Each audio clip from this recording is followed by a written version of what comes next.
Время шло. Наступили темные вечера. Гарри со своими друзьями и гостями давно перебрался из охотничьего дома в замок. Там все было в порядке. Деньги миллионера преобразили запущенное графское жилище. На дверях и окнах вместо пыли и паутины повисли дорогие кружевные занавесы и шелковые портьеры. Паркет в зале и картинной галерее блестел, как зеркало, и молодые ноги уже не раз кружились в вихре вальса с воображаемой дамой в объятиях. В других комнатах пол исчез под мягкими восточными коврами. На столах, столиках, этажерках появилась масса дорогих и красивых вещей, в большинстве случаев совершенно бесполезных, но существующих как необходимая принадлежность богатой обстановки. Появились растения, цветы, зажглось электричество с подвала до чердаков. Всюду было светло, уютно, весело. Даже старинные фамильные портреты, покрытые свежим лаком, ожили и смотрели приветливее из своих старых рам.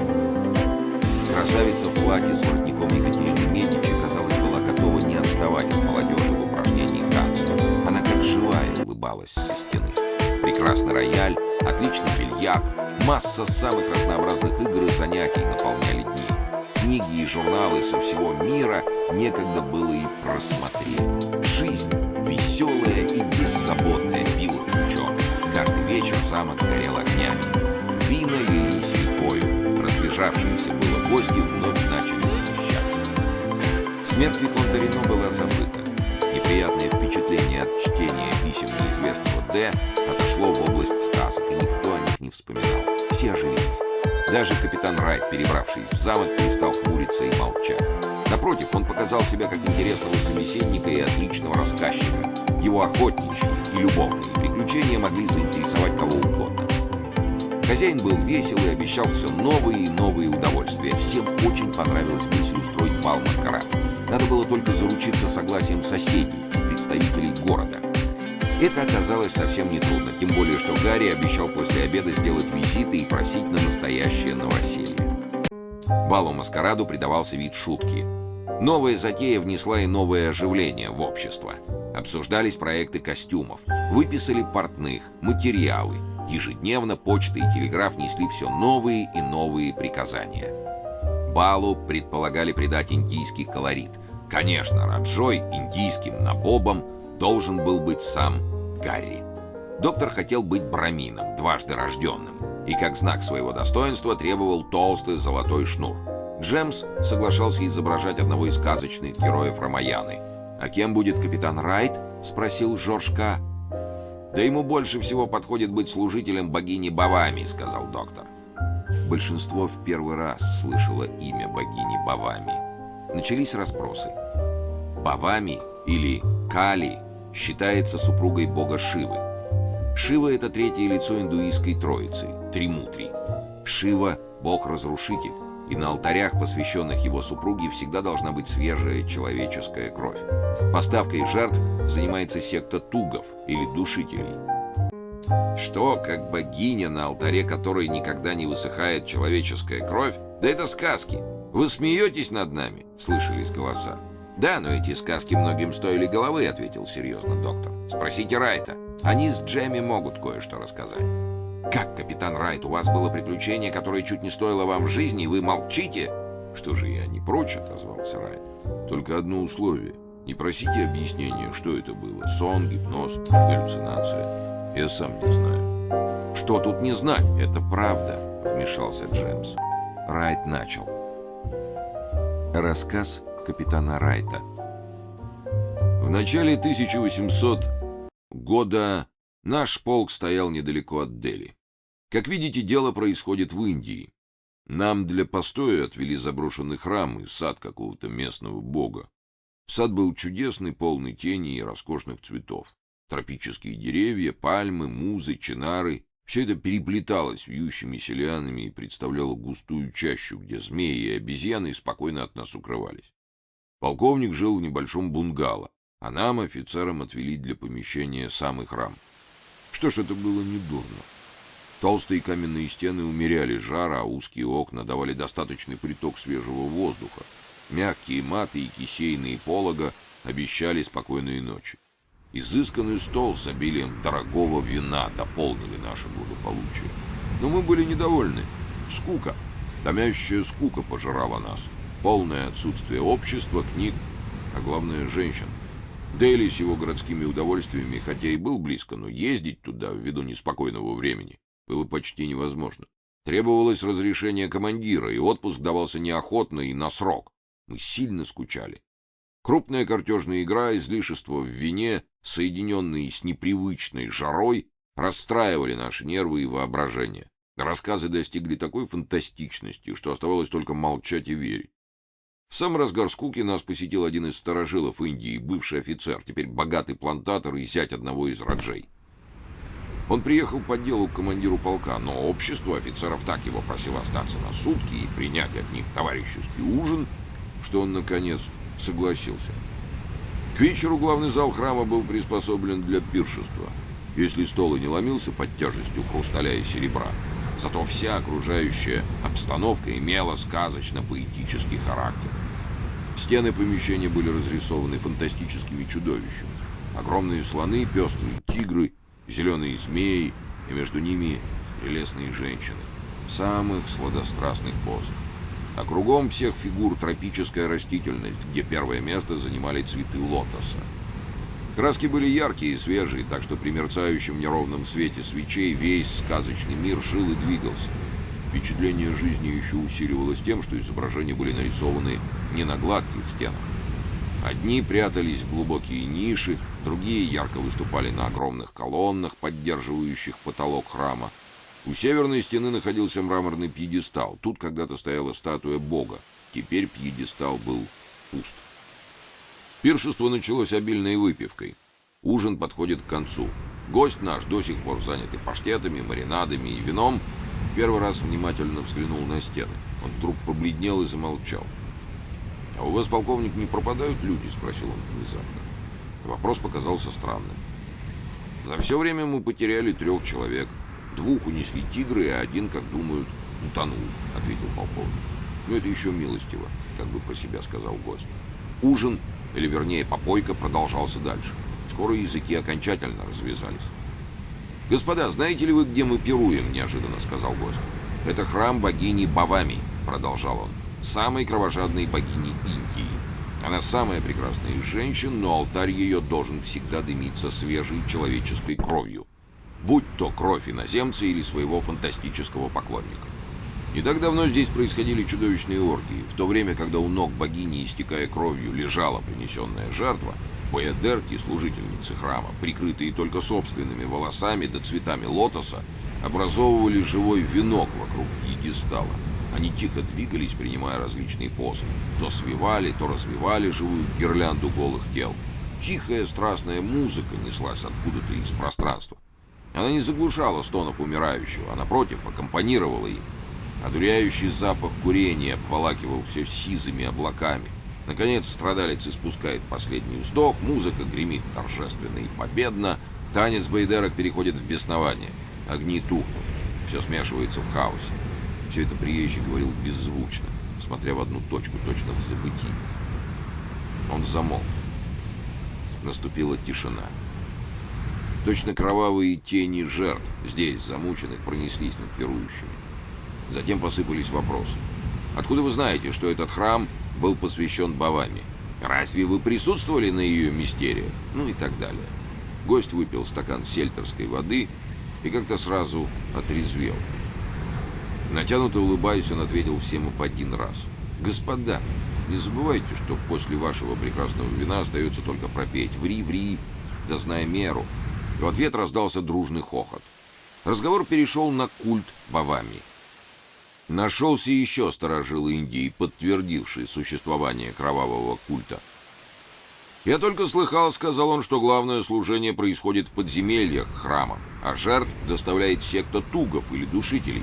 Говорят еще, что в подземельях есть особые помещения, в которых держат живыми запасные жертвы и по мере надобности закалывают их у ног идола.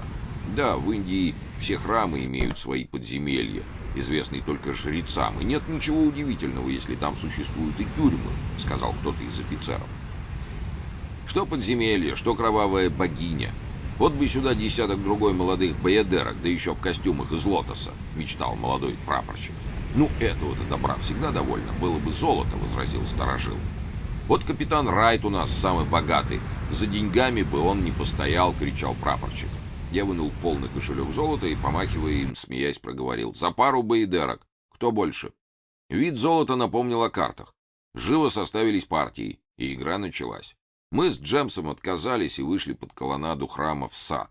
Бронзовый слуга-индус принес нам сигары. Курим. «Знаете, Райт, в этих сигарах что-то примешано», — говорит Джемс.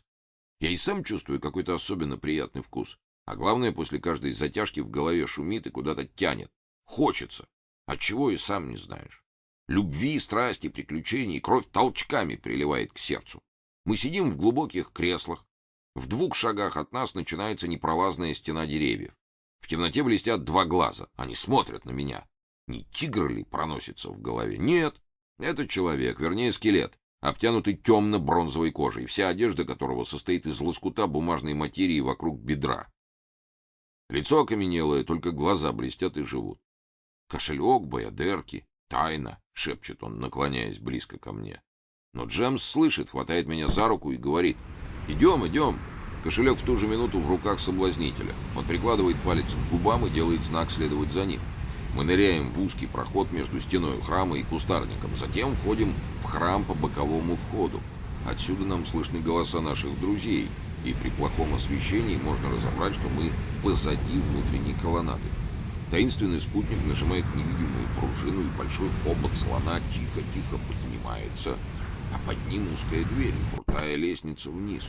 Лестница вьется все ниже и ниже. Мы в темном коридоре, где-то вдали мерцает светлая точка. «Тише!» — шепчет проводник, и мы скользим, как привидение. «Ждите!» — вновь шепчет он, и мы остаемся одни.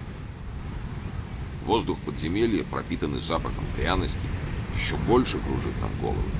Время идет, мы теряем терпение, а свет впереди так заманчиво мерцает. Вперед, вперед, коридор тянется бесконечно. Но вот и зал, огромный, темный. Сколько ни всматриваешься направо и налево, видишь только лес колонн, выстроенных из черного гранита, украшенных золотым рисунком. Проходим. Перед нами занавес, тяжелая золотая парча стоит, как стена. Наверху круглое отверстие, из которого и идет свет, видимый из коридора, и который чуть-чуть освещает зал. Вперед! Мы за занавесом, и стоим ослепленные. Стены из розового прозрачного сердолика, из них или через них льются волны розовато-желтого света. С потолка идут голубые волны эфира, и, смешиваясь с розовыми, дают небывалый эффект. Что-то волшебное? На полу пушистый шелковый ковер, усыпанный белыми свежими цветами лотоса. Перед нами небольшое возвышение, пьедестал, и на нем стоит женщина неземной красоты. Она совершенно голая. Черные густые волосы подобраны сначала кверху, а потом заплетены в 4 толстые косы. На голове корона в виде сияния из самоцветных камней. 2 косы висят по обе стороны лица, как рама, и спускаются на пышную грудь. 2 другие косы висят вдоль спины. Ожерелье и пояс на бедрах также из самоцветных камней. Лодыжки ног обвивают изумрудно-сапфировые змейки, положив голову на ступни. В руке у нее голубой лотос. Драгоценные камни ее наряда блестят и переливаются, но лучше их блестят черные большие глаза. Это чудные, огромные звезды. Коралловые губки плотно сжаты, линии лица и тела так чисты, так безукоризненны, так прекрасны. Кто ты, прекрасный из прекрасных? Будь ты небожительница или исчадье ада, мы твои верные рабы, и под влиянием опьянения становимся на колени. Чудное видение улыбнулось и, тихо скользя, приблизилось к нам. Белая ручка поднялась, и голубой лотос прикоснулся к левому плечу каждого из нас. В ту же минуту мы потеряли сознание. Нас привел в себя адский шум, визг, стоны, завывания. Мы лежим связанными посреди зала с черными колоннами, и кругом нас беснуются желтые дьяволы. В них мы без труда узнали индийских фанатиков, факиров. Нечесанные, всклокоченные волосы, испитые лица. Тела факиров в клубах черного дыма. Они были истинными представителями ада.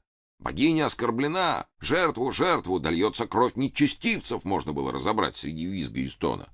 Нас повлекли куда-то, наступила полная тьма. Опять замелькали факелы, и скоро свет их позволил разглядеть другую картину. Ужас сковал нас. Перед нами страшная богиня Бавами. Сомневаться мы не могли. грубо высеченный из темного мрамора истукан женщина. На черной шее у ней ожерелье из белых человеческих черепов. Пояс состоит из бахромы ног и рук. Тут есть черные, желтые, белые, большие и маленькие, видимо, руки детей и женщин. Все это свежее, не успевшее еще разложиться. Огромная ступня богини попирает человеческую голову, и в этой голове мы узнаем голову нашего солдатика, якобы унесенного тигром. Из израненного тела бегут струйки крови, омывая подножие кровожадного идола. Тело еще содрогается последними судорогами. «Жертву! Жертву!» — кричат кругом, и через мгновение мы совершенно обнажены. Смерть неизбежна. Но какая смерть? Бесславная, постыдная, у ног омерзительного истукана от ножа фанатика. Судьба? Мы лежим рядом, я грызу потухшую сигару, Джемми молчит. К нам подходит высокий худой брамин, на голове золотой обруч, белая одежда в виде хитона подпоясана шнурком, в руках широкий жертвенный нож.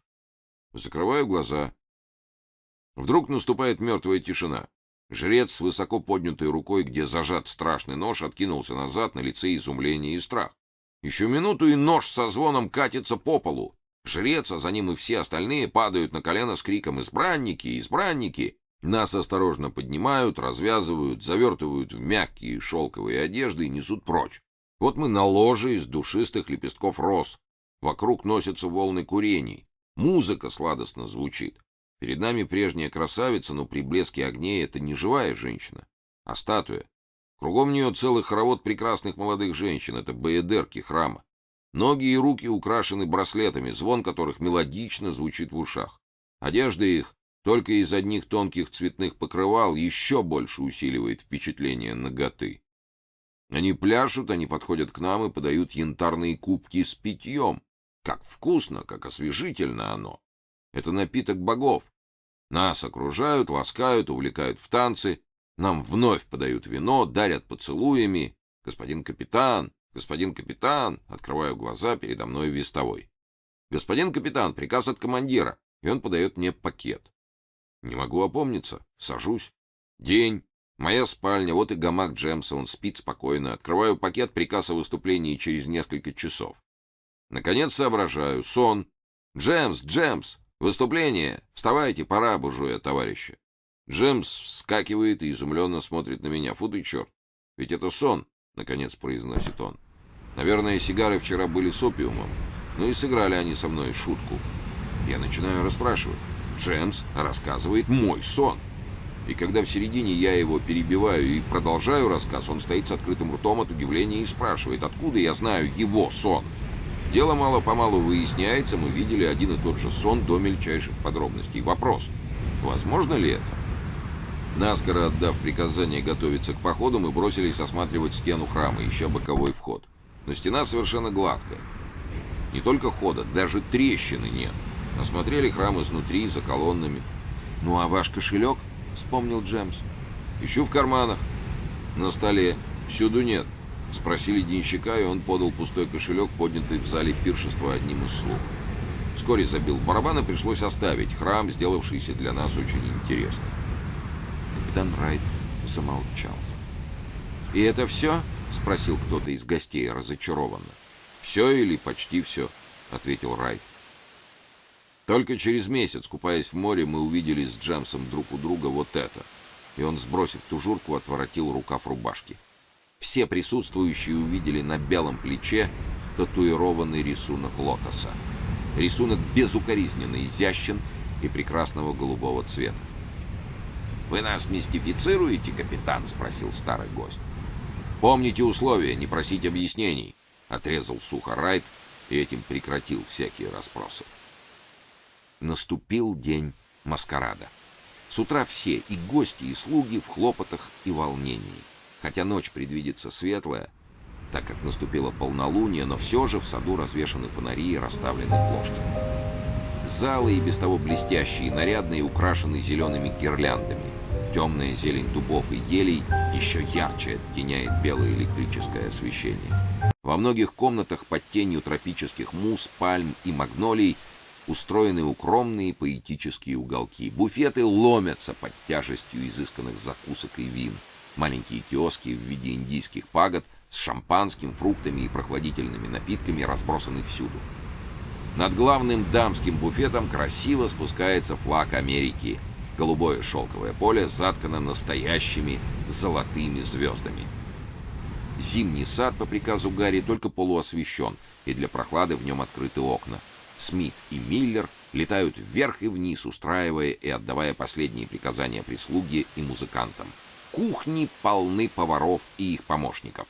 Гости тоже в волнении, каждый занят своим нарядом.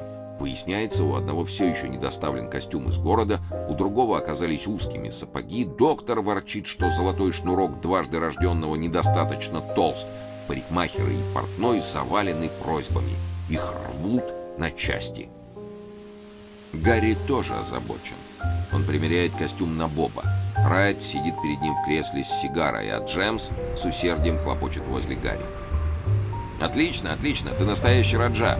Теперь бы вокруг тебя штук 10 нотчей индусских танцовщиц», — восклицает он.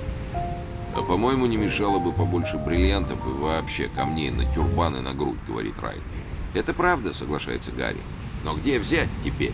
«Постой, ты, Гарри, не открывал шкатулку, что стояла на шифоньере в комнате умершей невесты? Помнишь ту, что мы видели в первый день приезда в охотничий дом?» — спросил Джемс. «Она была тяжела, и в ней, вероятно, дамские украшения». «А ведь ты, пожалуй, прав, Джемми. Пошли сейчас же за ней Смита». Сказано, сделано. Смит отряжен, через полчаса шкатулка привезена. Что за чудная тонкая работа. Но молодым людям не до красот шкатулки. Они спешат открыть ее. Но открыть нельзя. Крышка крепко сидит на своем месте. Нет и признаков замка. Гарри вертит ее из стороны в сторону. «Какая досада, что я раньше не подумал о ней и не призвал мастера», — сожалеет он. «Ну, мастер-то едва ли бы что тут сделал. Замка ведь нет», — говорит Райт и в свою очередь вертит шкатулку. «Постой, постой, дай мне», — перебивает Джемс и берет ящик. Он нажимает что-то, и крышка с мелодичным звоном открывается. «Ура!» Увлеченные костюмом ни Гарри, ни Райт не обратили внимания на то, что Джемс так легко открыл шкатулку. Им не пришло в голову спросить его, откуда он знает секрет замка. Сам же Джемс только слегка сдвинул брови, что у него было признаком запавшей думы. В шкатулке несколько отделений, этажей, и все они наполнены дамскими украшениями старинной художественной работы. Тут кольца, браслеты, серьги, ожерелья и прочее, и все лежит на своих местах-выемках. Порядок образцовый. В одном из средних отделений не хватает ожерелья из каких-то кораллов или бус. Осталась пустая ложбинка с ямочками. Да в нижнем этаже такая большая пустота. Трудно определить, что тут лежало. Скорее всего, что небольшой дамский гребень. На его месте лежит тоненькая тетрадка, исписанная женским почерком. Друзья ее раскрывают и не знают, на каком языке она написана. «Должно быть по-итальянски», — решает Джемс. «Это дадим перевести Карлу Ивановичу, а теперь пора выбирать подходящее украшение», — спешит Гарри и кладет тетрадку на место. Украшения выбраны, и наряд на Боба сразу выиграл вдвое. Это в самом деле на Боб, богач, увешанный драгоценностями, как индусский идол. Вечер. Близко полночь. Бал удался на славу. Залы переполнены гостями. Множество дорогих и интересных костюмов. Шелк и бархат всех цветов и оттенков. Кружева, ленты, бриллианты. Вот гордая венецианская Дагаресса в жемчужной шапочке и с длинным парадным шлейфом, который несет голубой паж. Вот благородная испанка в черных кружевах и с огромным красным веером. А вот маленькая японская мусме в расшитом цветами и птицами халатике. Здесь турчанка в шелковых шальварах и белой воздушной чадре. А сколько боярынь, боярышень, полек, румынок и даже китаянок. Кажется, все нации мира прислали своих лучших представительниц на этот пир. Между костюмами мужчин преобладают домино. Музыка гремит, танец сменяет танец. Хозяин, хотя и под маской, но всеми узнанный по богатству костюма раджи, внимателен и приветлив со всеми. Всюду разбросаны буфеты пагоды с шампанским. Дорогими винами и фруктами не успевают удовлетворять желающих. Уютные уголки под тенью пальм и мус, где розоватый или голубоватый свет фонарика располагает к излияниям любви, скрывают счастливые парочки. Джемс, Райт и даже сам доктор ухаживают вовсю. Каждый выбрал даму по своему вкусу. Вскоре после полуночи хозяин входит в главный зал под руку с новой гостьей. Между публикой пробегает шепот одобрения. И правда, более красивой пары не найти. Но кто она? Раньше ее не видели. Не заметить же ее было невозможно, она так хороша. Высокая стройная фигура, маленькая головка с пышными черными локонами, подобранными под большой гребень. Тонкое венецианское кружево заложено за гребень и прикрывает собою лицо вместо маски до самых глаз. Глаза, большие, черные, полные неги и страсти, открыты. Под кружевом можно рассмотреть правильные черты лица, коралловый ротик с белыми острыми зубками. Незнакомка одета в голубое шелковое платье. Материя старинная и фасон средних веков. На шее у нее нитка розовых кораллов. У корсажа пучок пунцовых роз. На пальцах дорогие кольца. Она идет по залу с видом владелицы замка, едва отвечая на поклоны. В глазах ее властная притягательная сила. Гарри совершенно очарован своей дамой. Он проходит с ней все бальные залы и подходит к главному буфету. Но на все предложения любезного хозяина незнакомка качает отрицательно головкой. Умоляя ее отпить из бокала шампанского, Гарри берет ее за руку. «Боже, какая холодная ручка! Вам холодно?» И он торопливо отдает приказание затопить камин у себя в кабинете. Кабинет, спальня и уборная хозяина — почти единственные комнаты в этом этаже, закрытые для гостей. Музыка играет веселый вальс. Гарри делает несколько туров со своей дамой. Она танцует превосходно, точно скользит по полу, отдаваясь в объятия своего кавалера. «Довольно», — шепчет она, и Гарри тотчас же останавливается. Джемс на другом конце зала занят усиленным флиртом с маленькой испанкой в желтой шелковой юбке. Он в это время поднимает голову, и взгляд его падает на красавицу рядом с Гарри. Он слегка вскрикивает, и веер, который он выпросил у своей дамы, со стуком падает к ее ногам. Кое-как проговорив «извините», Джемс бросается через зал к Гарри, но пока он пробирается между танцующими, пара исчезает. Он хочет бежать дальше, рука Райта его останавливает.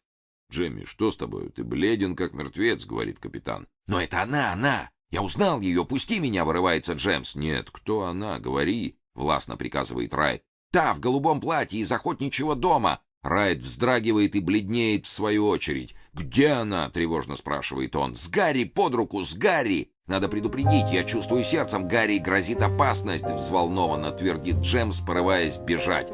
«Да, ты прав, надо искать, надо узнать, кто она!» — решает Райт. Они обегают все залы, невежливо толкая танцующих, нахально заглядывая в уютные уголки, прерывая жаркие признания, и уже готовы спуститься в сад, как Райту приходит на ум спросить камердинера, где господин хозяин. Мистер приказал затопить камин в кабинете. Вероятно, он там, отвечает Сабо. Идем туда.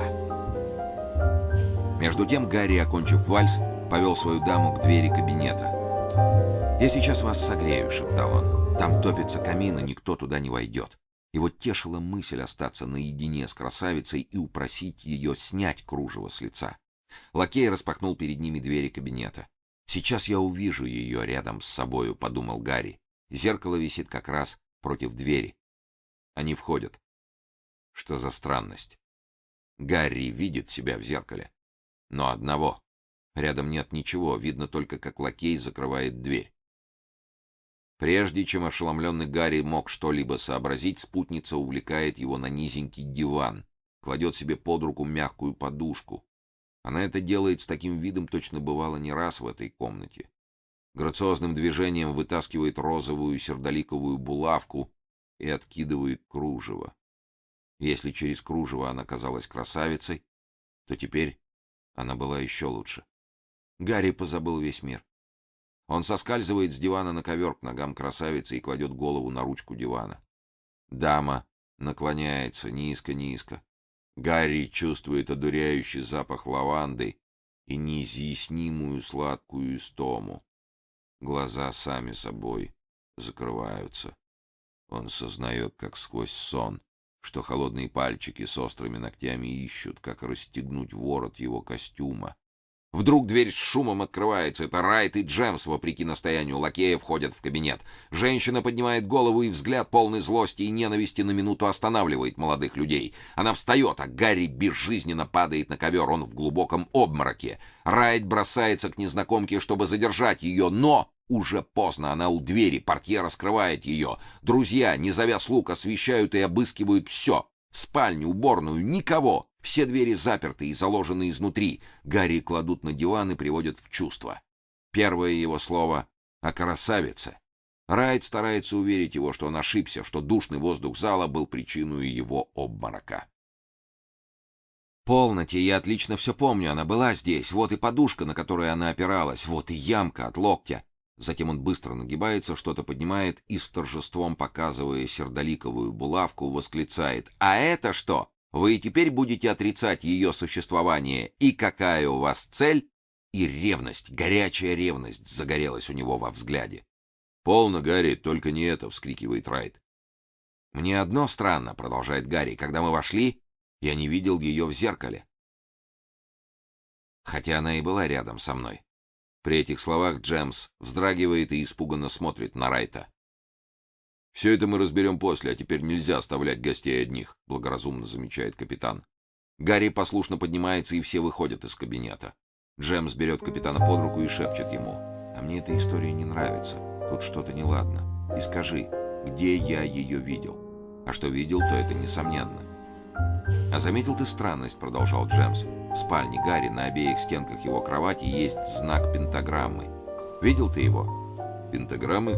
Ты хочешь сказать о том каббалистическом знаке пятигранной звезды, что по преданию в средние века употребляли как заклинание против злых духов?» «Ну да», — подтвердил Джемс. «Неужели Гарри сам их велел приделать к спинкам? Я ясно рассмотрел, они не входят в рисунок кровати, а помещены сверху». «Не вижу тут ничего особенного», — сказал спокойно Райт. Знак пентаграммы, видимо, почему-то был любим бывшим владельцем замка.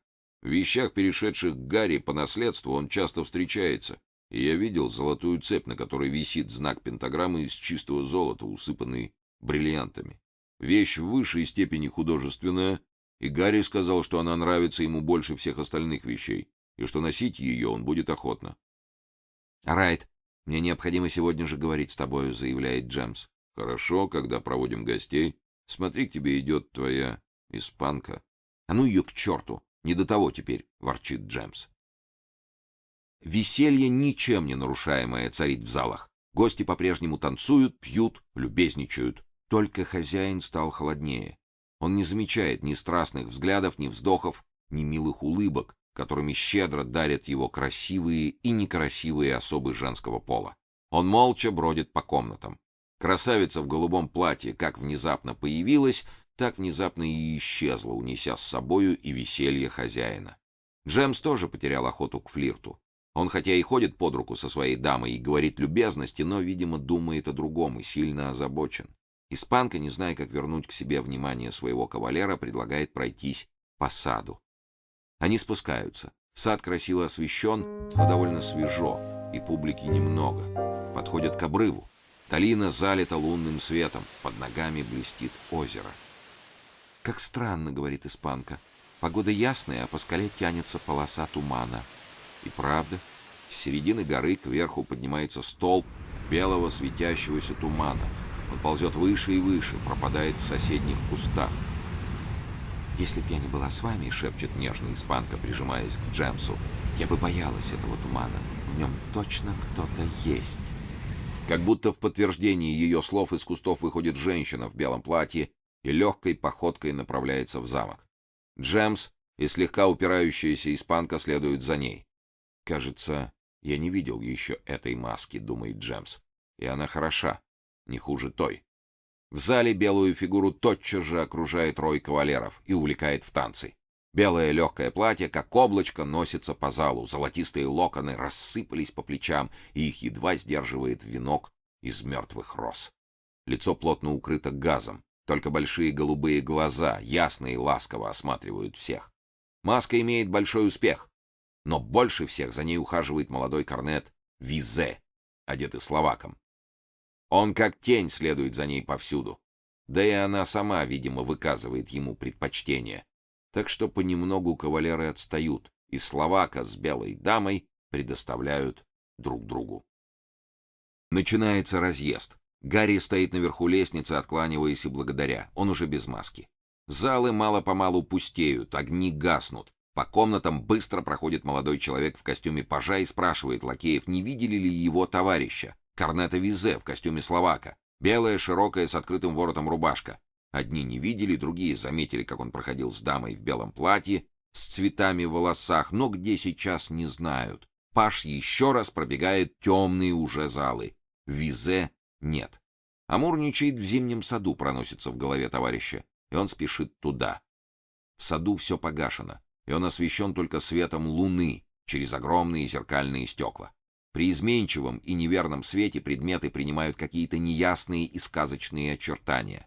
Листья пальмы образуют хитрый узор, темный кактус выглядит чудовищем. Филодендрон протягивает свои лапы листья и точно хочет схватить.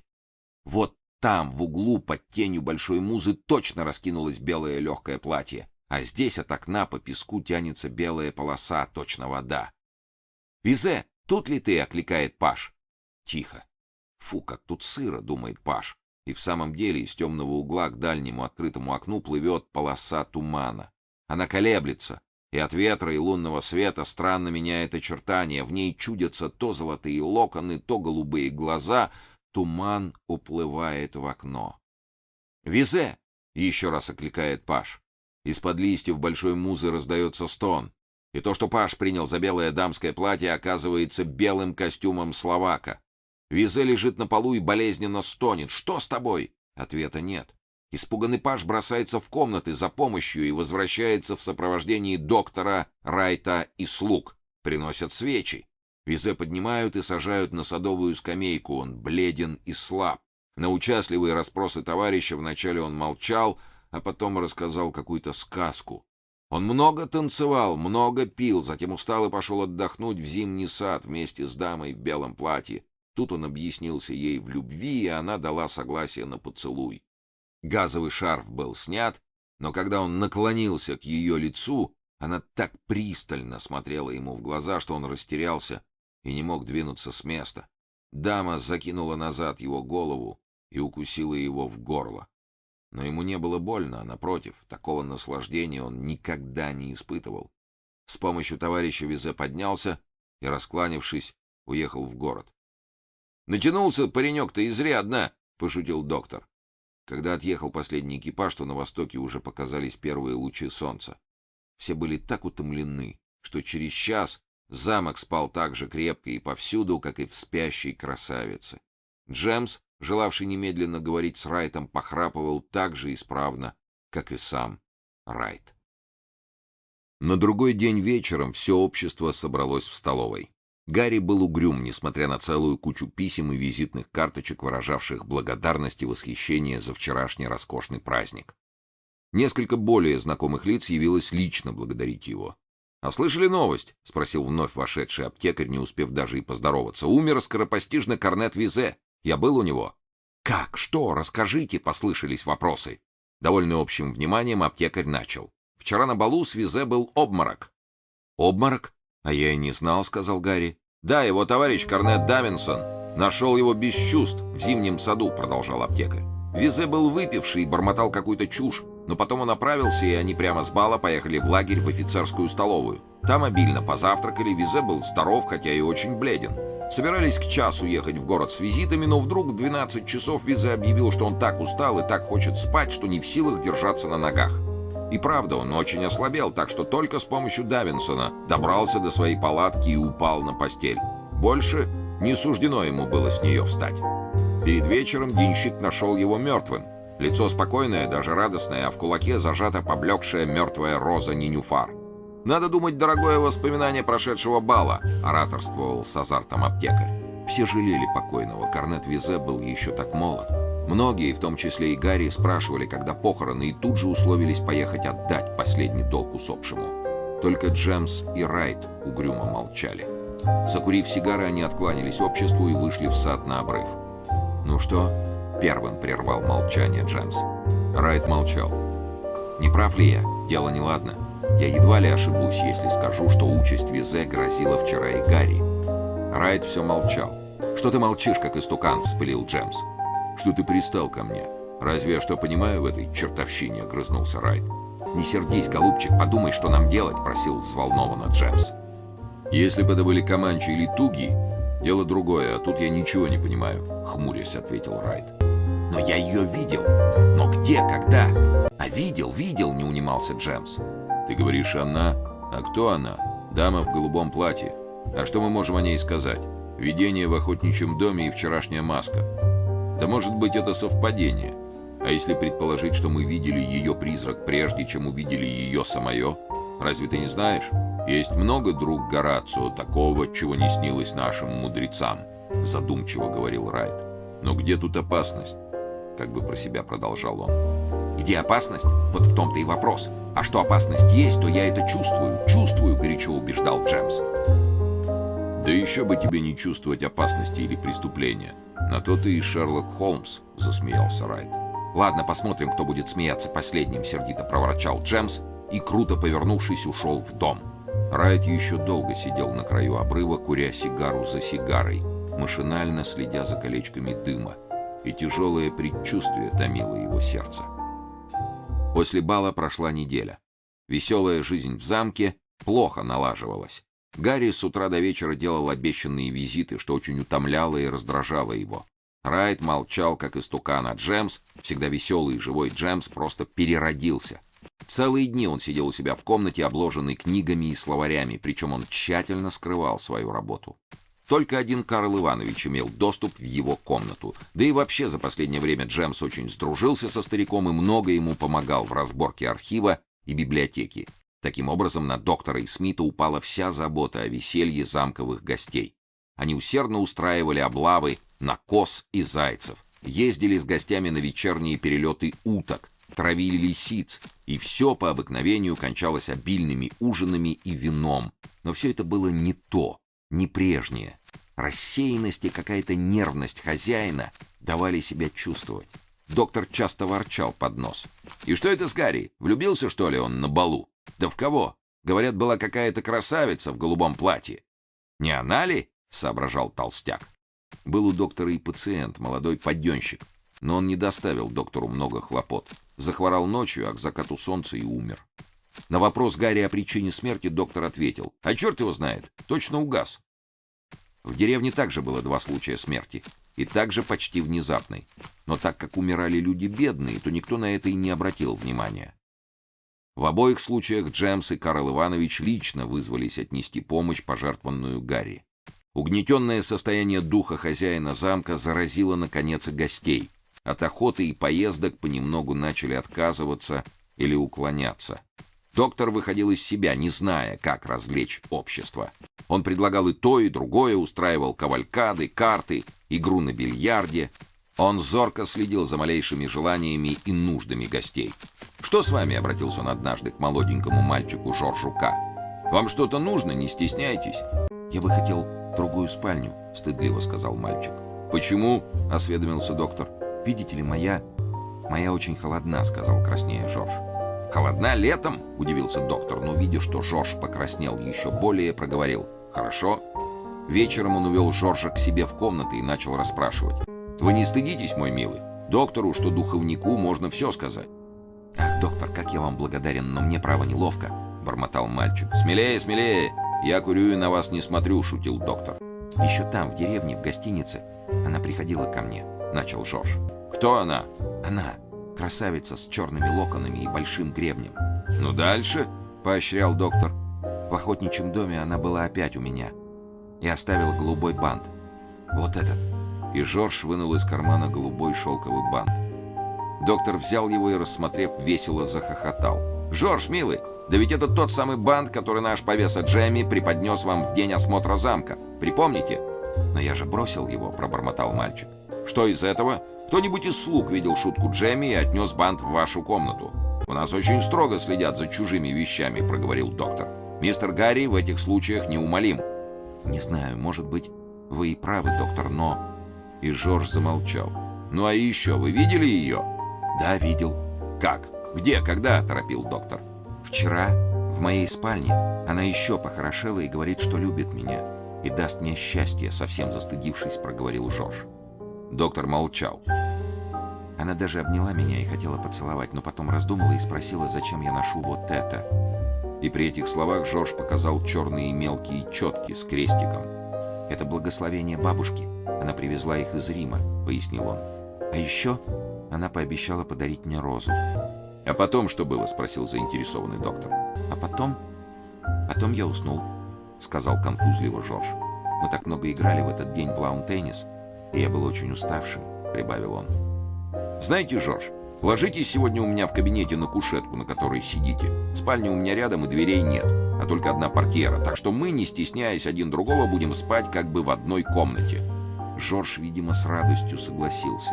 Приготовили постель. Доктор по обыкновению запер дверь на ключ и ушел в свою спальню.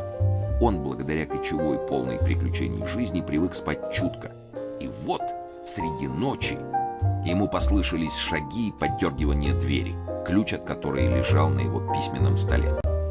Доктор живо встал и заглянул за портьеру. Жорж стоял у двери и старался ее открыть. Глаза его были плотно закрыты. «Да ты, голубчик, лунатик!» – прошипел доктор. «Это интересно».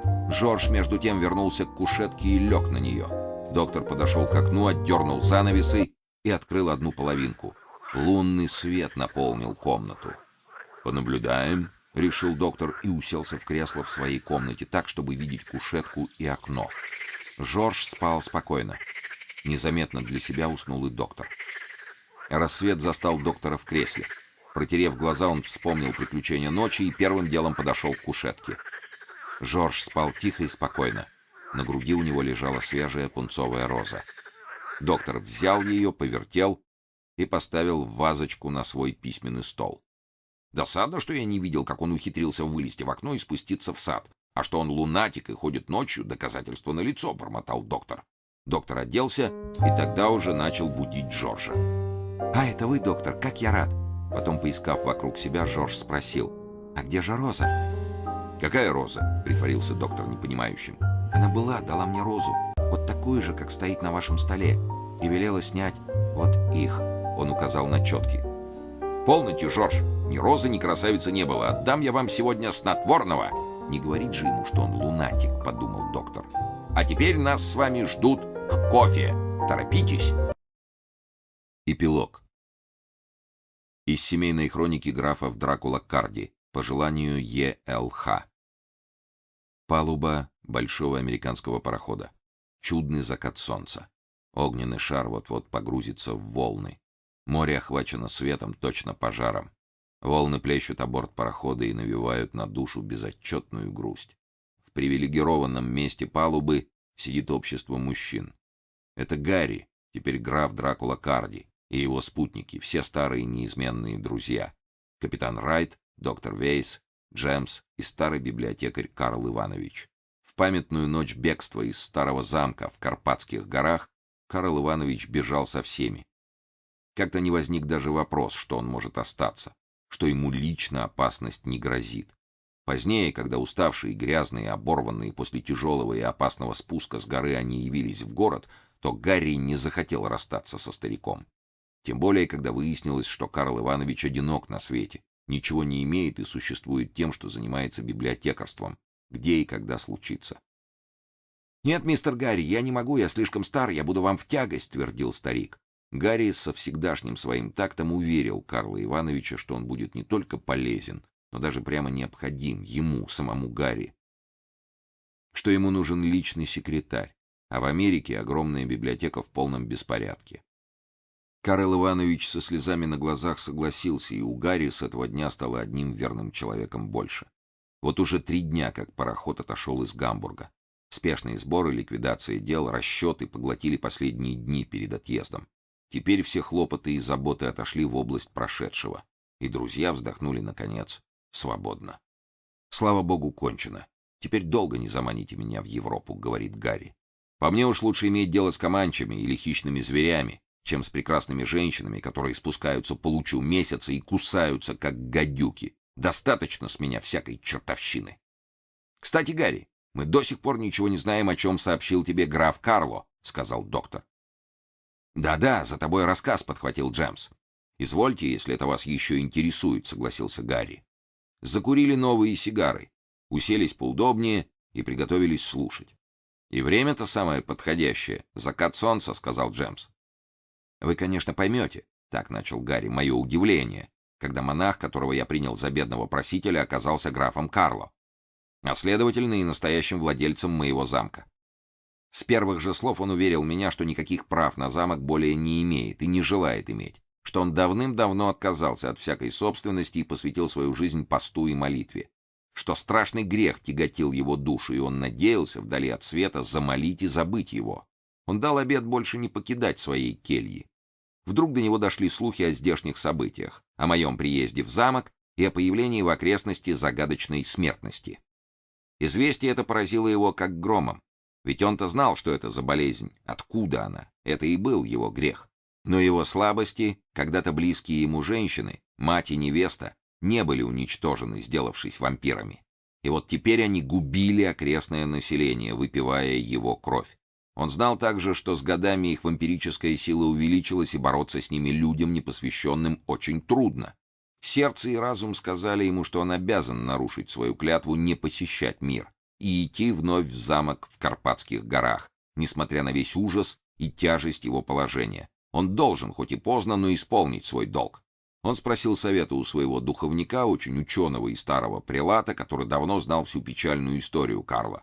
Прелат одобрил решение графа, дал ему священных облаток, без которых человек бессилен против нечистой силы, и предупредил, что по старым книгам ему известно существование немертвого в горах Карпат, как очень сильного и хитрого, и гибель которого зависит от мужественной женщины, но что время гибели еще не настало. Относительно женщин, как более слабых, граф Карло предложил мне борьбу под его наблюдением и помощью. Это, как вы знаете, и не удалось. Мятеж вспыхнул скорее, чем мы рассчитывали. Видя подобную случайность, граф решился остаться один и силою заговора вернуть женщин в положение спящих, ограничив их подвижность стенами замка. В замке же без моего разрешения никто жить не может и не будет. Вы уже знаете, что через комиссионную контору все имущество замка, мною приобретенное, распродано. Осталось только то, что до меня находилось в нем. Теперь разрешение некоторых вопросов, относящихся, собственно, к вампирам и оставшихся для нас загадками. Граф Карло в тяжелые минуты своей жизни вел записки, а теперь отдал их в мое распоряжение. Они довольно обширны, но читать их все нет надобности. Многое нам уже известно, многое не подлежит общему оглашению. Те же отрывки, которые могут представить для вас интерес, я позволю себе прочесть. Гарри принес толстую тетрадь и начал, перелистывая ее, рассказывать. Причиной и началом всех несчастий был старый граф Дракула, ухитрившийся сам себя привезти в гробу из Америки под видом старого слуги. С его приездом началась первая загадочная эпидемия, во время которой и погибла мать Карла, молодая графиня Мария Дракула. Она — это вампир с золотыми волосами и ненюфарами. Отец Карла знал тайну ее смерти, но от безмерной любви не решился воткнуть ей в сердце осиновый кол. Охраняя себя и других, они со старым Петро и домашним доктором уложили ее в новый склеп и крепко заговорили. Затем граф Фредерик решил отказаться от света и караулить дорогую и страшную покойницу. Он молился день и ночь, надеясь вымолить ей прощение и спокойную смерть. Оберегая память жены, граф запретил сыну своему Карло возвращаться в замок, а с Петро и доктора взял страшную клятву ничего не говорить ему о причине смерти матери, а также и о последствиях этой смерти. Этим распоряжением граф Фредерик сделал страшную ошибку. Он не рассчитал того, что Карло может захотеть вернуться на родину, и связал клятвою двух человек, могущих его предупредить об опасности. Как думал распорядиться граф Фредерик перед своей смертью, неизвестно.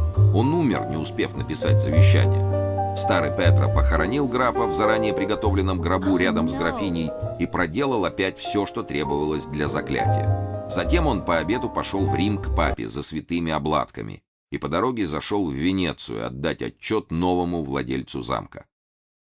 Решение графа Карла вернуться в родовой замок привело Петра в страшный ужас, и в то же время он не смел нарушить клятвы.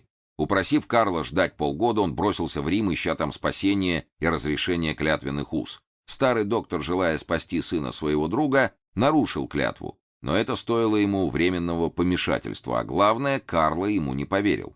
Тем более, что ученый-друг Альф, перед знаниями и умом которого преклонялся Карло, отверг и высмеял существование вампиров и доказал ненормальность старика.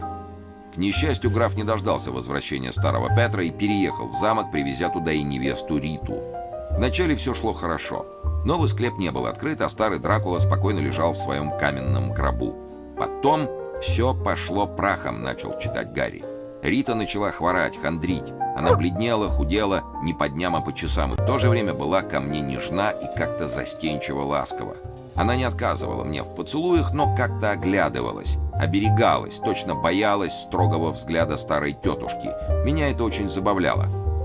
Загадочная смерть Франчески сильно повлияла на Риту, и Карло решил по совету старого доктора, который все требовал увести Риту чем дальше, тем лучше, и по своему личному мнению, веря в благоприятное влияние перемены места, переселить невесту в лесной дом под надзор друга Альфа.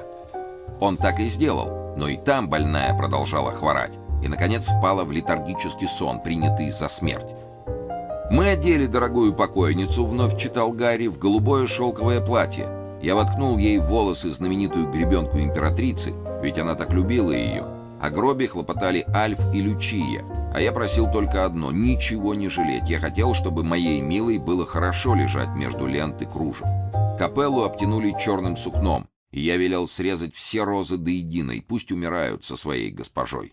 Мы с Альфом с помощью Лючии и Цицилии вынесли Риту из ее салона. Мы не хотели, чтобы чужие входили в эту священную для нас комнату. И Альф, и Лючия сразу откликнулись на мое предложение закрыть салон навсегда. Так он стоит и поныне. При звоне колоколов в сопровождении всей дворни и деревни мы отнесли тело Риты в капеллу. Наутро была назначена заупокойная служба. С вечера ничего не предвещало бури, а ночью вдруг поднялся ураган. Да какой! Старики говорят, что давно не помнят такой грозы. Гром грохотал не смолкая, черную тьму прорезывала поминутно яркая молния. Ветер рвал с такой силою, что, казалось, стены замка не выдержат. Мы все собрались в столовой.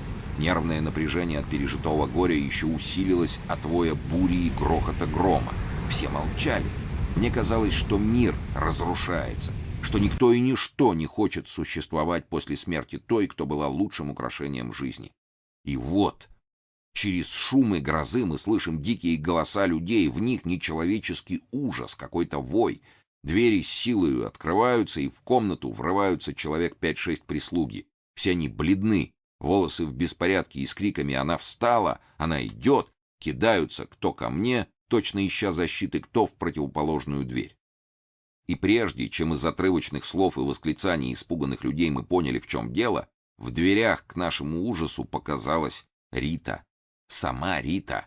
Умершая Рита.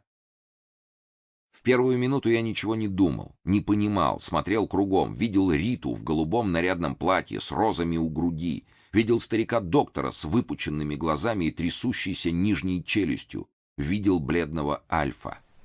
Сколько мгновений продолжался наш столбняк, не знаю. Нас привел в себя радостный крик Лючии. «Господи, это был обморок! Ты жива, жива, Рита! О, как мы все счастливы!» Оцепенение снято. Сразу все заговорили, поняли положение вещей, обрадовались, бросились к Рите. Один доктор-старик стоял, как истукан. Лицо его выражало растерянность и недоумение. Рита была бледна и слаба, да это и понятно. Такой глубокий обморок. А затем прийти в себя в гробу тоже чего-нибудь достоит. Впрочем, она была так слаба, что ни мрачное убранство капеллы, ни гроб, казалось, не произвели на нее впечатления. По крайней мере, ни тогда, ни после она ни слова не сказала о своих ощущениях. В эту же ночь в замке умерла молодая служанка, точно смерть не хотела уйти от нас без жертвы. Костлявая пришла и воцарилась в замке. Не проходило недели без покойника. Мы даже как-то привыкли к этому, тем более, что эпидемия свирепствовала также и на деревне. «Наступила так называемая вторая эпидемия», — сказал Гарри, прерывая чтение и перелистывая несколько страниц тетради. Карло сообщает о смерти Лючии, Альфа, итальянских лакеев, и при этом жалуется, что Рита, прежде такая нежная и сострадательная, теперь спокойно и безразлично относится к смерти близких людей. Дальше он пишет, и Гарри снова начал читать. На деревне погребальный звон не прекращается, и как это напоминает детство, и как жутко становится. Какие страхи встают кругом. А тут еще этот доктор со своими вампирами. Бедный старик совершенно сошел с ума. Он как привидение день и ночь бродит по замку, всюду является неожиданно, распространяя скверный чесночный запах и разрисовывая везде, где можно, пентаграмму, этот знак средневекового заклятия нечистой силы. Особенно сильно он украшает им мои комнаты и мои вещи. Я уже не спорю, лишь бы он избавил меня от букетов чеснока, а то повадился украшать ими мою спальню. Так что теперь у нас с ним по этому поводу молчаливое соглашение. Пусть. Зачем раздражать сумасшедшего? Зато с Ритой они теперь враги. Раньше он рыцарски ухаживал за ней, и она относилась к нему ласково, как к старому человеку, другу моих родителей. Теперь же она не переносит старика, прямо ненавидит его. Я думаю, что это одна из причин, почему она завтракает и обедает одна у себя в комнате. Этой же причине я приписываю отказ Риты принять от меня последний подарок. А ведь вещица была заказана по ее личному желанию и вышла на удивление удачно. Это на тонкой золотой цепочке знак пентаграммы, усыпанный бриллиантами, и камни самой чистой воды, точно летняя роса. А Рита даже не хотела взять ее в руки. Обидно немного. Эх, буду сам носить и помнить, что счастье обманчиво, и любовь, и дружба. Гарри прервал чтение и отодвинул тетрадь. Причиной всех несчастий и на этот раз был старый граф. Заговоренный Петро. Он 15 лет лежал смирно в гробу, но был еще настолько силен, что внушил Карло мысль привести в склеп Риту, а ей желание опереться о каменный гроб. Прикосновение живого женского тела сняло заклятие, и старый вампир был свободен. Он начал с того, что погубил свою освободительницу, наградив ее своей любовью и страшными последствиями этой любви. Рита с его помощью в недолгое время стала сильным вампиром. Она вела двойное существование. Днем жила между живыми, ловко обманывая их, а ночью являлась вампиром и губила их. Страстная любовь к другу своего жениха Альфу заставила ее забыть осторожность и сильно ее выдала, хотя Альф и умер, не успев ничего сказать Карло, не открыв тайны Риты. Прощальное письмо Альфа, вложенное в Библию, так и не дошло по адресу. Граф Карло его не видел. Все же у графа проснулись неясные подозрения и ревность, и он начал следить за Ритой. Тут граф Карло переживает страшную драму. «Она какая-то бесстыдная, сладострастная», — пишет он. Или «Чем больше я за ней слежу и наблюдаю, тем больше становлюсь в тупик. Она или сходит с ума, или у ней какая-нибудь таинственная болезнь, но болезнь психическая, так как физически она цветет и хорошеет день ото дня». Чем объяснить такой поступок, пишет он дальше. Рита, тихонько оглядываясь, входит в мой кабинет, берет со стола тяжелое каменное пресс-папье и с силою кидает его в большое простеночное зеркало. Стекло вдребезги. В ту же минуту она сталкивает с подставки тяжелую китайскую вазу, и та с грохотом падает на пол. Вбегают слуги. «Ничего особенного», — объявляет холодно Рита. «Скажите барину, что я нечаянно столкнула вазу, а она, падая, разбила стекло. Идите прочь». Слуги, переглядываясь, молча уходят. Как раз в это время, рассказывал Гарри дальше, Карло подвернулась латинская книга о ламниях. Он взял ее из лесного дома на память об Альфе, и от бессонницы, которая его преследовала, принялся читать. Карло признается, что ничего бы не понял в ней, если б не рассказы старого доктора на эту тему. Тем не менее, он не в состоянии поверить в существование вампиров, а тем более причислить к ним свою невесту. В книге ясно сказано, что они выходят из могил, пишет он. Затем книга говорит, впрочем, это я вам прочту, говорит Гарри, перекидывая листы. Книга говорит, что большей опасности подвергаются близкие люди.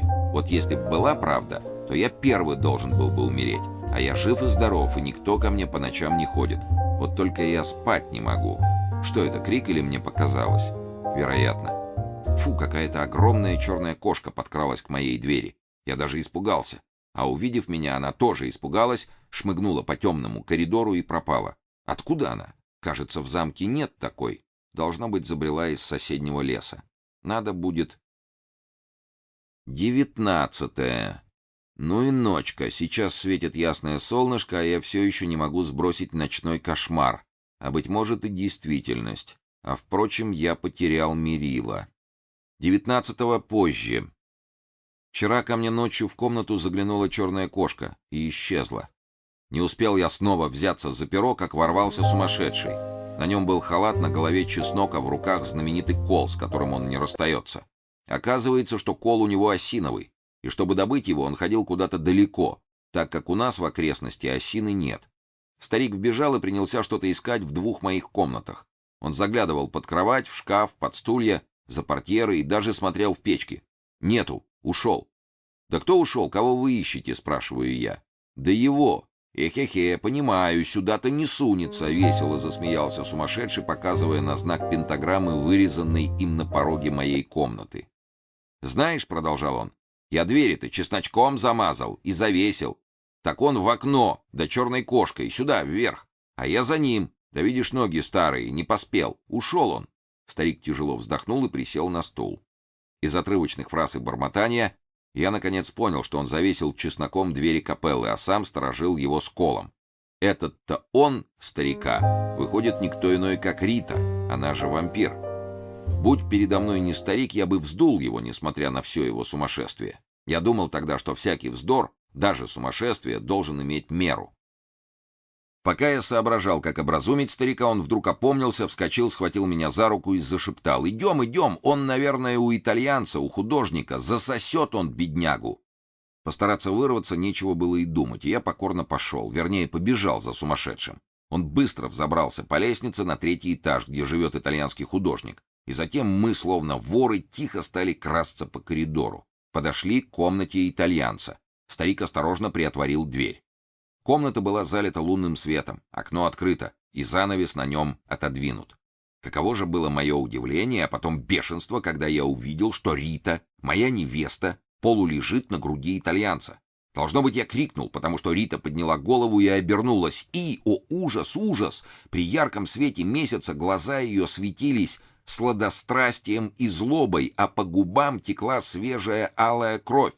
«Видишь, видишь!» — закричал старик и кинулся вперед. Сильный порыв ветра хлопнул створками окна, взметнул штору и ударил ею старика. Тот упал. Я поспешил к нему на помощь, но луна померкла, и в комнате воцарился мрак. Не скоро я отыскал спички и свечку.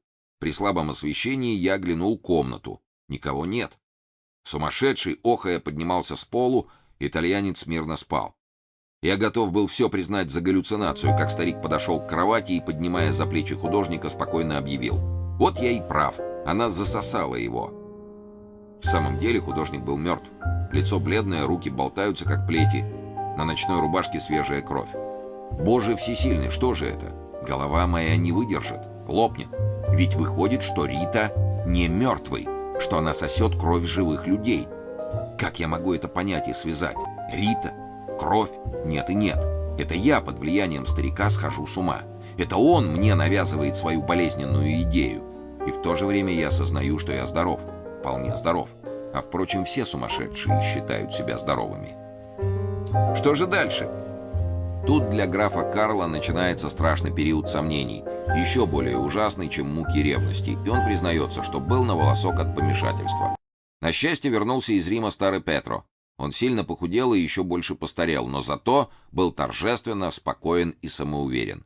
«Господь Бог помиловал меня, а Святой Отец благословил послужить миру. Я теперь ничего не боюсь. И за вас, мой дорогой господин, буду бороться со всею нечистою силой. Я вас спасу, не унывайте», — говорил он. Петро провел целый день в деревне и уже знает все несчастья, постигшие замок. Затем он рассказал о папе, о монастыре, где выдержал покаяние. «Там хорошо, так хорошо, век бы не ушел», — сознается он. «Вот только спешил сюда, боялся за вас. Ну да, слава богу, не опоздал». Потом понемногу, деликатно Петро начал знакомить Карла со смертью матери. Но, увидав печаль на лице своего любимого господина, спросил: «Так вы знаете, все знаете. А кто сказал?» Карло сознается, что знает многое, а сказал старый доктор. «Так вот она, причина его сумасшествия. Несдержанная клятва», — соображает Петро. «А куда он уехал, вам известно?» «Да никуда он не уезжал, а живет у меня в замке». После признания Карла, что он знает тайну матери, Петро уже прямо говорит о своей миссии в мире. Это миссия уничтожения вампиров. Он приглашает Карла помочь ему. «На наше счастье, матушка ваша лежит спокойно. Я уже осмотрел и склеп, и гору. Все в исправности. Верно отмолил ее старый граф. И слава богу, а то каково это — вколачивать осиновый кол в сердце родной матери». Петро подтверждает, что освобождение старого дьявола произошло благодаря прикосновению тела Риты, а стоило ему напиться свежей крови, он стал опять силен. Его только удивляет, что старый не погубил ее, так как это обыкновенная благодарность вампиров за освобождение. «Я слышал, — продолжал Петра, — что ваша невеста была очень больна при смерти, но поправилась, и люди говорят, что теперь она еще прекраснее, чем была до болезни». «А ты не видал еще моей невесты?» — спросил я. «Нет, не удостоился еще. Как мне теперь поступить? Рассказать старику свои наблюдения и опасения? Или лучше молчать, не создавать ему предвзятые идеи? Это тем более удобно, что мой сумасшедший уехал зачем-то в город. Решено. Буду пока молчать». 27-го. По давно заведенному порядку мы с Ритой после обеда, хотя и обедаем на разных половинах, гуляем над обрывом. Прежде эти прогулки имели неизъяснимую прелесть, нам всегда так много надо было сказать друг другу, а теперь мы точно отбываем повинность перед слугами. Вчера мы также ходили, перекидываясь фразами о погоде. Как-то на площадку явился Петра. На нем была старинная парадная ливрея, на ногах туфли с большими пряжками. Седые волосы тщательно причесаны, в руках у него был небольшой сверток. Я сразу понял, что старик явился представиться своей будущей госпоже. «Рита», — сказал я, — «это мой старый дядька Петро, верный слуга моих родителей». Рита снисходительно кивнула головой. С низким поклоном Петро подошел к ручке. В первый раз мне неприятно бросилась в глаза перемена, происшедшая с руками Риты. Прежде розовые пальчики с нежными ноготками были теперь длинные, белые, и ногти твердые и острые. Только Петра хотел коснуться руки, как Рита резко отдернула ее и сказала: «Я не хочу». Старик оторопел и так растерялся, что вместо того, чтобы уйти, протянул Рите сверток, говоря: «Я принес для вас, сам Святой Отец благословил их». Рита отпрыгнула в сторону, все лицо ее перекосило злобой, и как-то шипя она сказала: «Убирайся прочь, дурак!» и быстро пошла к дому. На бедного Петра жаль было смотреть. В его трясущихся руках лопнула бумага, и из нее повисли янтарные четки с маленьким крестиком. Для меня эта сцена была полна смысла. Могла ли Рита в ее теперешнем положении принять четки, благословенные святым отцом? «Успокойся, Петра, и отдай четки мне», — сказал я. «Мне они скоро пригодятся». «Милый Карл, что же это? За что?» — бормотал плача старик. «Полно, старина, мужайся. Это значит только, что ты опоздал, а старый граф Дракула сделал свое дело, погубил ту, что помогала его освобождению». После рассказов Карла и своих наблюдений Петра приходит к заключению, что Рита вампир и что ее надо уничтожить. Несмотря на все, в душе Карла по временам вспыхивает надежда, что это ошибка, галлюцинация, психоз. И вот Петра решается доказать ему правду. Гарри остановился. «Если вам не наскучило, то конец записок я могу прочесть весь без перерывов», — говорит он. «Конечно, мы желаем знать все», — ответил Джемс за всех. «В таком случае, Карл Иванович, будьте добры, замените меня. Я устал». И Гарри передал тетрадь Карлу Ивановичу. Надев очки, тот начал читать. Петра усердно следит и караулит Риту. Он теперь убежден, что она часы своего вампирического сна проводит в своем гробу в капелле. Недаром она так заботливо его оберегает. Сегодня ночью мы идем, чтобы окончательно в этом убедиться. Вчера, во время заката солнца, а значит во время, когда, по мнению Петра, вампиры должны лежать в могилах, и Рита не могла следить за нами, что она обыкновенно делает, мы отправились на хоры, в капеллу. Было тихо. Последние лучи солнца освещали мрачное убранство стен и засохшие розы на полу, и катафалк. Петра поставил нам 2 стула и очертил мелом на полу круг, что-то шепча, и там, где сходились линии круга, нарисовал пентаграмму. Прошло полчаса. Все тихо. Солнце закатилось, наступил полумрак. Неясно внизу чернил гроб, подсвечники, окутанные черным флером, аналой. Становилось жутко. Петра по временам клал мне руку на колено, точно желая успокоить. Темно. Я закрыл глаза. Открываю, капелла залита лунным светом. Но при нем все принимает фантастические образы. Даже кажется, что розы ожили и благоухают. Петра опять нажимает мне на колено, приглашая быть внимательным. И что же? Дверь из капеллы в склеп, за минуту перед тем закрытая, это я ясно видел, стоит настежь, и в ней фигура. Это высокий седой старик в черном бархатном одеянии, на груди дорогая золотая цепь. Нет сомнения, это старый граф Дракула. Если б вместо черного фона открытой двери была золотая рама, я поклялся бы, что портрет, сосланный когда-то моим отцом в лесной дом, перенесен в капеллу. Старик, не торопясь, подходит к гробу, крышка скользит, в гробу в голубом платье с розами на груди лежит Рита. Она открывает глаза, счастливая улыбка озаряет ее лицо. «Пора, милый», и она протягивает руки старику. «Ты мой учитель, ты сделал меня могучей и сильной. Я люблю тебя». Рита приподнялась и села. Еще минута, и она уже стоит на ногах. «Зачем только ты хочешь, чтобы я жила с ними днем? Мне лучше с тобою в темном склепе. Они мне противны, мне тяжело с ними. Вот и сейчас я чувствую их присутствие». И она начала беспокойно оглядываться. «Полно, они не смеют сюда явиться». Мы сидели, затаив дыхание. «А если они здесь?» И Рита подняла голову по направлению к хораму. В ту же минуту я заметил в руках Петра маленький ковчежец со святыми обладками. «Уйдем отсюда, уйдем», — сказала Рита. И они обнялись, легко отделились от пола и понеслись в луче месяца к окну. На минуту они заслонили свет, а затем вновь стало светло. И мы ясно увидели плотно закрытый гроб и крепко запертую дверь. Все виденное казалось сном. «Будем ждать», — сказал Петра. «Летняя ночь коротка, они скоро вернутся». Сколько времени прошло, не знаю. Я устал, спина ныла, ноги одеревенели, голова была тяжелая. В воздухе стоял ясный запах тления, точно разлагающийся труп рядом. Скоро взойдет солнце. Риты нет. На окне сидит большая черная кошка. Я уже хочу встать, но кошка прыгает в капеллу. И это не кошка, а Рита. Усталой походкой она идет к гробу, глаза сияют алым наслаждением, на губах кровавая пена. Минута, и она исчезла. «Теперь скорее вон отсюда», — говорит Петра и берет меня за руку. «Да-да, вон», — шепчу я, — «пора». Едва дотащился до своей постели и упал, как убитый. 7. Что мы пережили сегодня? Ну и ночь. Она еще страшнее той, когда в первый раз встала Рита, но по порядку. После бессонной ночи, проведенной в капелле, а главное от разных дум и пережитого горя, я свалился на постели, заснул тяжело, без грез, без видений. Вдруг кто-то сердито меня толкает. Открываю глаза, передо мной стоит Рита. Лицо ее перекошено злобой, острые ногти впиваются в мою руку. «Вставай! Что же это за безобразие? Твои два дурака залезли в мою капеллу и не хотят оттуда уходить. Прогони их сейчас же и прикажи снять решетки и глупые цветы», — кричит Рита. «Какие цветы, какие решетки? Я ничего не знаю», — говорю я. «Я так и знала, что ты ничего не знаешь. Идем!» И она тащит меня в капеллу. Оказывается, сумасшедший ездил в город за тем, чтобы заказать на окна капеллы решетки из омелы. И теперь они с Петро укрепили их на место и всюду развесили гирлянды цветов. Тяжелый запах сразу открыл мне, что эти белые цветочки — не что иное, как чеснок. «Прикажи убрать! Прикажи убрать!» — кричала Рита. Я взглянул на Петро. «Хорошо, Рита. Я распоряжусь, и завтра все уберут». «Нет, сегодня же, сейчас!» — настаивала Рита. «Сегодня поздно, скоро закат, а вечером никто из слуг не станет работать там, где стоит гроб, хотя бы и пустой», — сказал я самым равнодушным образом.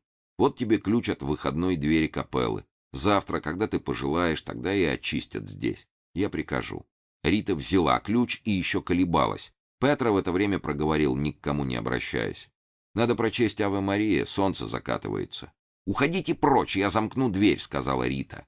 Мы вышли. Оба старика довольно улыбались и подталкивали друг друга.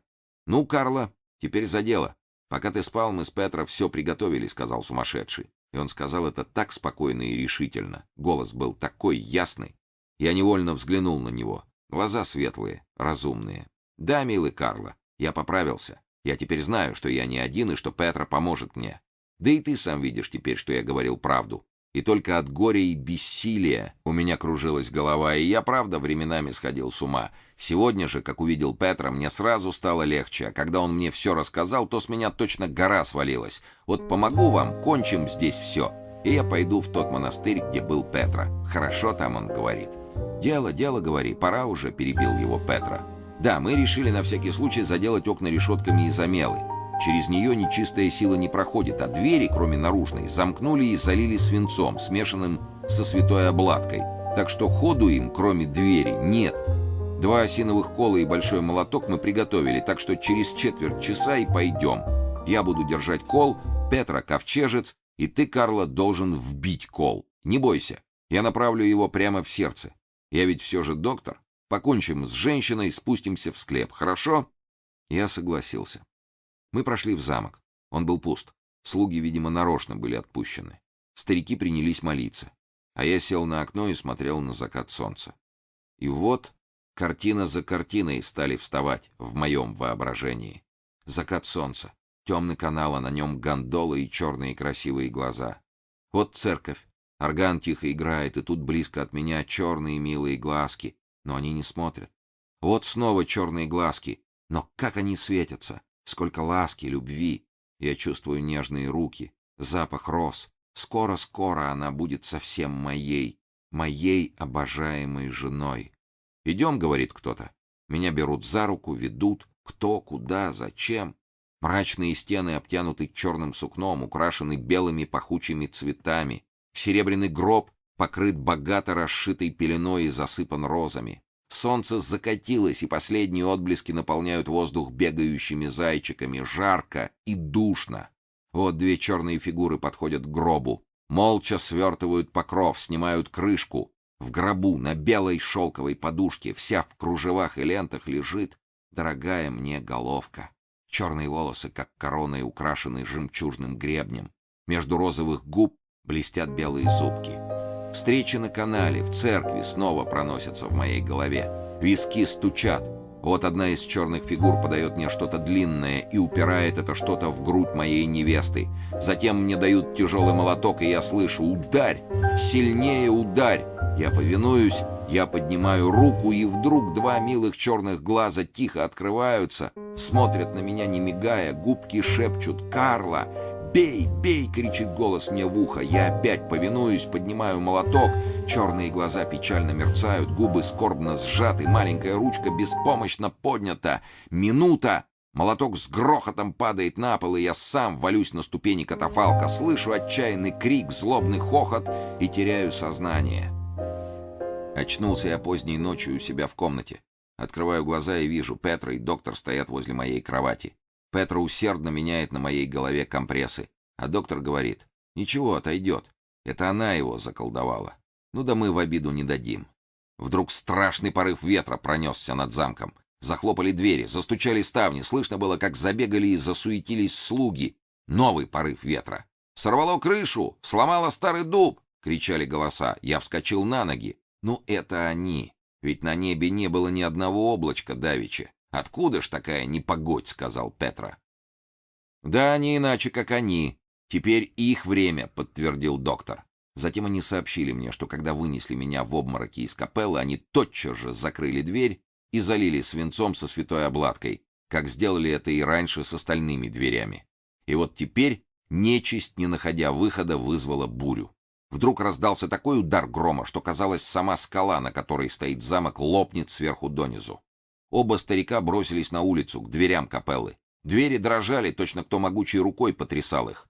Вот внутри что-то упало и задребезжало. Опять и опять звон разбиваемых стекол и звон металла сливался с ревом бури. Внутри выли, стонали, скрежетали зубами. В окнах мелькали тени, то белое облако, то черная голова, то светились зеленые глаза.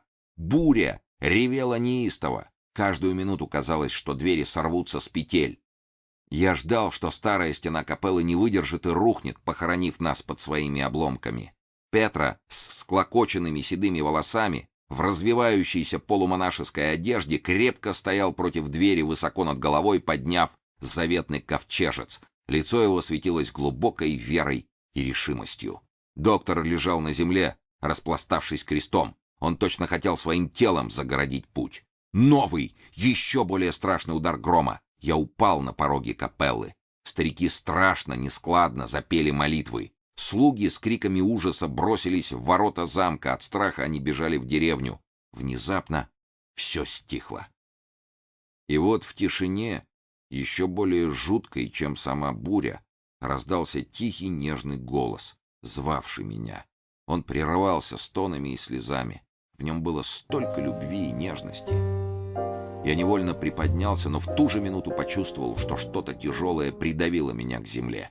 и строгий угрожающий голос доктора произнес: «Лежи, не с места, или, клянусь богом, я всажу в горло этот нож». И на шее я почувствовал холодок стали. Просьбы и мольбы из-за двери становились все нежнее. Я слышал ласковые названия, намеки, обещания. Вся прежняя обожаемая Рита стояла передо мной. Еще минута, и бог знает, чем бы кончилось. На мое счастье раздался громкий удар колокола. За ним другой, третий.